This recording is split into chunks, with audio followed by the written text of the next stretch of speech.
अस्सलाम वालेकुम नाज़रीन कराम, मैं इसलिए मेवान हूँ और हाज़िर हूँ एक नई वीडियो लेके आपके सामने। नाज़रीन कराम, कहते हैं कि एक तदबीर जो है वो ज़मीन पर लोग बना रहे होते हैं और एक तदबीर जो है आसमानों में अल्लाह बना रहा होता है। ये एक आयत का तर्जुमा मैं आपके सामने बयान कर रहा हूँ। नाज़रीन कराम, चीफ जस्टिस मंसूर अली शाह को रोकने के लिए हुकूमत ने एड़ी चोटी का जोर लगा लिया और एक झूठी सच्ची एक आइनी तरमीम भी ले आए। लेकिन यही अफरीदी को यानी लाने में इस हुकूमत का काफ़ी रोल है। अब यही अफरीदी साहब जो है वो क्या करने जा रहे हैं? यही अफरीदी ने इस हुकूमत को जो है वो 440 वोल्ट का एक करंट लगा दिया है, एक झटका लगा दिया है। यही अफरीदी ने क्या किया है? आप ज़रा ये वीडियो देखिए, फिर इसके ऊपर बात करते हैं। ताज़ा तरीन खबरों के साथ हाजिर जनाब। पहले हमने कहा था कि तब्दीली की हवाएं शुरू हैं। अब तब्दीली आ चुकी है।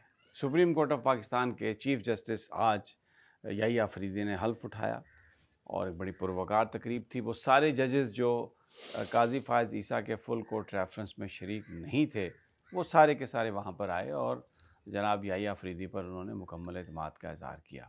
अब उसके बाद मैं आपको पूरी अब तफसील देता हूँ कि होने क्या जा रहा है। और नून लीग की तो पतलूनें गीली शुरू हो गई हैं होना। और आज राना सनाउल्लाह ने एक प्रेस कॉन्फ्रेंस के ज़रिए याहिया अफरीदी साहब को एक तरह से थ्रेट किया और 2000 माजी का किस्सा बयान किया कि बड़ी अच्छी हुकूमत थी और सब कुछ पता नहीं क्या चल रहा था। मैं तफसील से बताता हूँ राना सनाउल्लाह ने किस तरह थ्रेट किया, लेकिन उससे पहले जो इम्पोर्टेंट चीज़ें हैं वो मैं आपको बता दूँ। पहला खड़ाक जो किया ना याहिया अफरीदी साहब ने, वो ये कि उन्होंने फुल कोर्ट 28 तारीख को बुला लिया। अब ये वो चीज़ है जो मंसूर अली शाह साहब ने भी लिखी थी जब ऑर्डिनेंस आया था प्रैक्टिस एंड प्रोसीजर कमेटी में तब्दीली के लिए, और उन्होंने मुनीब साहब को बाहर करके जस्टिस अमीनुद्दीन साहब को उसमें शामिल कर लिया था। और अमीनुद्दीन साहब का जो टिल्ट था वो था उनके तरफ, जनाब काजी फायज़ ईसा साहब की तरफ। तो उस वक्त एक बात हुई थी कि प्रैक्टिस एंड प्रोसीजर कमेटी बनाई इसलिए गई थी कि एक फ़र्द वाहिद यानी चीफ जस्टिस के पास इख्तियारात ना हों। लेकिन उसके बाद अब हुकूमत ने जब ये देखा कि जो प्रोसीजर कमेटी है उनकी मर्ज़ी के मुताबिक काम नहीं कर रही, और काजी फायज़ ईसा साहब ने भी देखा कि मैं टूथलेस हो गया हूँ, तो उन्होंने कान इधर से बजाय इधर से पकड़ने की कोशिश की और ये इख्तियार ले लिया कि सीनियर मोस्ट जो जज होंगे चीफ जस्टिस के बाद वो मेंबर होंगे और फिर एक जिसको मर्ज़ी वो अपना मेंबर बना लें। तो उन्होंने अमीनुद्दीन साहब को बनाया, मुनीब साहब को निकाल दिया। मंसूर शाह साहब ने इस पर एहतजाज भी किया, लेटर भी लिखा, और फिर वो जो इस कमेटी ने बेंच बनाए उन बेंचेस में वो शरीक भी नहीं हुए। कोई भी जज जो है वो उन बेंचेस में शरीक नहीं हुआ। तो अब जस्टिस याहिया अफरीदी ने सबसे पहले तो वो जो प्रैक्टिस एंड प्रोसीजर कमेटी है ना, उसका पोस्टमार्टम किया है और उसमें उन्होंने जस्टिस मुनीब साहब को शामिल किया और अमीनुद्दीन साहब से कहा कि आप जाइए उधर मालिश वालिश करें, आप हो सकता है आपको किसी बेंच का सरबरा बना दिया जाए। वो भी अभी देखना है कि क्या होता है। और एक तो प्रैक्टिस एंड प्रोसीजर कमेटी में खड़ा किया उन्होंने, दूसरा फुल कोर्ट मैंने जैसे पहले कहा बुला लिया। अब उस फुल कोर्ट में तमाम चीज़ें तय हो जाएंगी, फैसले हो जाएंगे सुप्रीम कोर्ट को कैसे फंक्शन करना है। देखें, सुप्रीम कोर्ट की जो फंक्शनिंग है इंडिपेंडेंट, वो आज़ादी अदलिया के लिए बहुत ज़रूरी है। दुनिया के किसी भी मुल्क में, किसी भी जमहूरियत में ये नहीं है कि पार्लियामेंट जो है वो बेंचेस बनाए। अब जुडिशल कमीशन में इन्होंने पार्लियामेंटेरियन को शामिल कर दिया, बार के नुमाइंदों को शामिल कर दिया, दुनिया जहान के लोग वहाँ पर हैं। और फिर बड़े इत्मीनान से आगे कहते हैं 5 हुकूमत के हैं, 5 जुडिशरी के हैं और 2 जो हैं वो पार्लियामेंट के हैं। तो भाई बेंचेस की तक जो है वो प्रैक्टिस एंड प्रोसीजर कमेटी बनाएगी, उसमें चीफ जस्टिस हैं, 2 सीनियर मोस्ट जज हैं, आज कोई जज है, कल कोई और आ जाएगा। तो ये सब वो करेंगे, इसको वो बनाएंगे। ये पार्लिमानी कमेटियों का इसमें कोई अमल दखल नहीं होता। इस हद तक बात दुरुस्त है कि ओवरसाइट पार्लियामेंट करती है, लेकिन वो अमेरिका की पार्लियामेंट या बरतानिया की पार्लियामेंट, क्या आप पाकिस्तान की पार्लियामेंट को उनके साथ हमारे जो पार्लियामेंटेरियन जिन पर कत्ल के मुकदमात हैं, जिन पर ड्रग्स के मुकदमात हैं, फ्रॉड के मुकदमात हैं, जो करोड़ों रुपए खर्च करके इसलिए यहाँ पर आए हैं कि हम अपना माल बना सकें और फिर करोड़ों के इवज़ वो अपने वोट बेचते हैं हॉर्स ट्रेडिंग ये करते हैं, इनको यानी जानवरों के नाम से ताबीर की जाती है। अब आप ये कहें कि पार्लियामेंट सब कुछ करेगी, ये पार्लियामेंटेरियन तो वो हैं जो कच्चा गोश्त खा जाएं, जो अपने इलाके के लोगों को खा जाएं, और बेज़मीरी जो है ख़त्म है इनके बाद।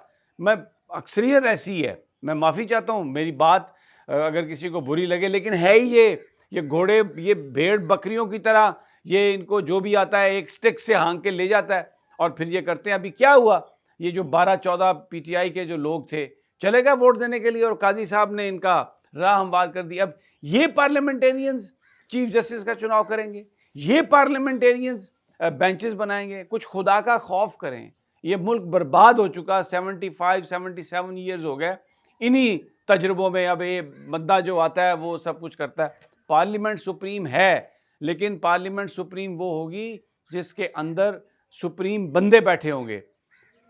इलेक्शन कमीशन ने जो अखराजात की हद रखी हुई है कौमी असम्बली और सूबाई असम्बली की, एक के लिए 25 लाख, एक के लिए शायद 40 लाख, तो क्या ये इतने पैसे खर्च करते हैं? एक दिन पोलिंग का खर्चा करोड़ से ज़्यादा है। तो कभी इलेक्शन कमीशन ने ये सवाल किया, बड़े बड़े लोग हैं सारे, कि इनके पास ये पैसे आए कहाँ से और ये पैसे खर्च कैसे हुए? क्या कभी इन्होंने अलहदा बैंक अकाउंट बनाए? तो ऐसी पार्लियामेंट जो बेईमानी के नतीजे में आई हो, उन पार्लियामेंटेरियंस को आप ये इख्तियार नहीं दे सकते कि वो जजेस का चुनाव करें। ये गलत है। जजेस के चुनाव के तरीक़ाकार को भी तब्दील करने की ज़रूरत है। उसमें आप जैसे सिविल सर्विस ऑफ पाकिस्तान है, जुडिशियल सर्विस ऑफ पाकिस्तान बना सकते हैं, या कोई और मसला उसका आप हल निकाल सकते हैं। लेकिन अब आप नवाज शरीफ को और शहबाज शरीफ को और जरदारी जो हैं वो बेंच बनाए बैठ के, यानी इन्हीं के नुमाइंदे होंगे ना कमीशन में, जो ये कहेंगे तो वो काम करेंगे। तो बस चोर मिलके अपनी मर्जी का SHO लगा लें और उसके बाद सारा महल्ला और लूट लें जो घर बच गए हैं। तो जनाब अब फुल कोर्ट ये चीज़ें फैसला करेगा कि क्या होना है और क्या नहीं होना। फिर एक और मसला उठाया था इन्होंने, सीनियरिटी का। कभी यार आप देखें, सीनियरिटी होती है जो आपकी जो डेट ऑफ ज्वाइनिंग से, डेट ऑफ अपॉइंटमेंट से। यहाँ पर जो टाउट थे उन्होंने ये शुरू कर दिया कि जी अब तो वो मंसूर साहब की और मुनीब साहब की सीनियरिटी ख़त्म हो गई है, और फिर ये कुछ टाउटों ने चलाना शुरू कर दिया कि जनाब अब मंसूर शाह साहब तो इस्तीफ़ा दे देंगे। क्यों इस्तीफ़ा दें? क्यों इस जुल्म और नाइंसाफ़ी के ख़िलाफ़ खड़े ना हों? क्यों स्पेस खाली कर जाएं कि आप फिर पाकिस्तानी कौम को बर्बाद करें? तो जनाब सीनियरिटी का मसला हल हो गया, वेबसाइट को अपडेट किया गया। Definitely credit goes to Yahya Afridi, उन्हीं की वजह से होगा। उनके बाद जो सीनियर मोस्ट जज हैं वो मंसूर शाह हैं, और फिर उसके बाद मुनीब अख्तर हैं। वो जो अमीनुद्दीन और जमाल खान मंदोखेल जो सीनियर बन रहे थे, वो मामला ख़त्म हो गया सारा। तो पहला दिन हल्फ उठाने के बाद जो याहिया अफरीदी साहब ने अपने चेंबर में गुजारा है चीफ जस्टिस के, जो पहले 2-3 ऑर्डर आज आए हैं, उससे तो ऐसा लगता है कि आइन और कानून के मुताबिक सब कुछ होगा। अब मैंने आपको बताया था कि उधर राना सनाउल्लाह आ गए प्रेस कॉन्फ्रेंस करने के लिए, उनकी पतलूनें सबकी गीली हो गई हैं। अब वो कह रहे हैं कि जी बड़ा अच्छा था, मुल्क में दूध और शहद की नहरें बह रही थी जब नवाज शरीफ वज़ीर आज़म था, तो उसको जो निकाला गया वो अदलिया की मदद से निकाला गया। तो अब जनाब हम ये कहते हैं कि उम्मीद करते हैं कि अब ऐसी साजिश नहीं होगी। भाई आप गवर्नमेंट में आए साजिश के नतीजे में, फार्म 47 की अब पैदावार हैं, ये हल्के खुल जाएं और फॉर्म 45 देखें तो ये जो मैंडेट है ही नहीं आपके पास, आप तो नाजायज़ काबिज़ हैं। और अब आप थ्रेट कर रहे हैं याहिया अफरीदी को कि देखो तुम हल्के ना खोलना, ये हम इसे कहेंगे कि ये साजिश है। जी नाज़रीन, वीडियो आपने मुलाहिज़ा फरमाई। वीडियो में जिस तरीके से आपने देखा कि समी इब्राहिम साहब जो हैं वो एक जाना माना नाम है पाकिस्तानी सहाफ़त में, बोल न्यूज़ पे पहले काम करते थे, फिर वहाँ से नाइंसाफ़ियों की वजह से निकाले गए, और अब जो है वो फ्री लांसिंग कर रहे हैं। और ये अपना इनका एक यूट्यूब चैनल है, उस पर ये तजिया देते हैं। जिस तरीके से इन्होंने एक बेलाग तबसरा किया है, यानी और जो इनकी बॉडी लैंग्वेज नज़र आ रही थी, नाज़रीन काम PTI के लिए मुझे लगता है कि कुछ अच्छे दिन जो है वो आने वाले हैं। और जिस तरीके से यही अफरीदी साहब जो है एक दबंग फैसला इन्होंने किया है। एक तो इन्होंने जो वो जजेस की कमेटी बनाई, उसमें मंसूर अली शाह और जस्टिस मुनीब फारूक जो है, जस्टिस मुनीब माफ़ कीजिएगा, उनको इन्होंने दोबारा जो ले लिया है। ये काजी साहब ने इन दोनों का नाम निकाल दिया था। ये नाज़रीन काम एक बहुत अहम फैसला है। और फिर इसके अलावा जो फुल कोर्ट इन्होंने एक मीटिंग बुलाई है, उसमें तमाम के तमाम जजेस शामिल हुए, और किसी ने भी कोई भेदभाव नहीं रखा। यानी जिस तरीके से वो पहले वो बदबख्त काजी था, उसने यानी इस हद तक सुप्रीम कोर्ट को डिवाइड किया कि तबाही फेर कर रखती उस आदमी ने। यानी एक अनापरस्त इंसान और एक झूठे खोल में रहने वाला, उसने पूरी की पूरी अदलिया को जो है वो कालक का टीका लगा दिया उसने। यानी ऐसा शख्स उसने वो आया था अदलिया की तारीख में। अब नाज़रीन का मुझे लगता ही है कि पीटीआई के लिए या पूरे पाकिस्तान के लिए कह लें आप, मुझे लगता है कि अच्छे दिन आ रहे हैं। मैं कोई गारंटी नहीं कर सकता आपको, लेकिन जो कहते हैं ना कि जो चीज़ हमारे यहाँ एक मकूला है कि जो अगर बीज डालें आप बहुत सारे, तो उनमें जो उगाव होता है उस उगाव से पता चल जाता है कि ये फसल कैसी होगी। तो नाज़रीन करम, ये जो अभी रिसेंटली इस आदमी ने जो काम शुरू किए हैं, ये लगता है कि कोई पाकिस्तान को अदालती मामले में किसी समत में ले जाने की ये कोशिश कर रहा है। और इस पे जब नून लीग वालों की अब चीखें जो हैं वो आपको निकलती हुई नजर आएंगी। और अब राना जो है मुछंदर, उसका जो आपने देखा होगा प्रेस कॉन्फ्रेंस उसने की, और उसमें कुछ उल्टी सीधी उसने जो है वो अब शुरू कर दिए, क्योंकि इनके कान खड़े हो गए हैं। इनका जो वो चोर है वो तो भाग गया है, उसको तो पहले ही पता चल गया था कि ये मामलात जो हैं वो हमने गलत कर दिए।